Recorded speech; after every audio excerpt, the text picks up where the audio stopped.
Hello বন্ধুরা, এখন বাজে রাত 9:30। তোমাদের কি রাতের খাবার খাওয়া হয়ে গেছে? যা ঠান্ডা পড়েছে, ঠান্ডায় আর বলো না, বসতেই পারছি না। রাতের খাবার করব কি?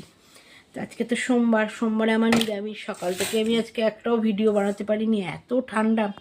এখনও ভাবছিলাম যে বানাবো, যে আজকে রাতের কি খাবার করছি, কিন্তু ঠান্ডায় আমি ভিডিও করব না রান্না করব, মানে এতটাই ঠান্ডা। কোনো রকম রান্নাটা করে এখন খেতে বসে পড়েছি। আজকে আর রাত করিনি, কিন্তু এত তাড়াতাড়ি কোনো দিনই খাওয়া হয় না। কিন্তু ঠান্ডায় আর বসে থাকার থেকে খেয়ে নিয়ে শুয়ে পড়া ভালো। শুয়ে শুয়ে টিভি দেখো, ফোন দেখো, যা দেখো সেটা করাই ভালো। তো দেখো এখন রাত্রে আজকে ঠান্ডার মধ্যে কি করেছি। আজ তো সোমবার। এ দেখো, ছোটো ছোটো আলু, কালো জিরে ফোড়ন আর কড়াইশুঁটি টমেটো দিয়ে তরকারি করেছি, আর সাথে করেছি পরোটা। সবার খাওয়া হয়ে গেছে, এখন আমি খাবো বলে আর আলাদা থালা টালার কিছু নিইনি। যাতে তরকারি রেখেছিলাম সেটা ধরেই খেয়ে নিচ্ছি। অনেক রাত হয়ে গেছে। তোমাদের কি খাওয়া দাওয়া হয়ে গেছে? আমি এখনই তাড়াতাড়ি খেয়ে নিই বাবা, আমি আর বসে থাকতে পারছি না।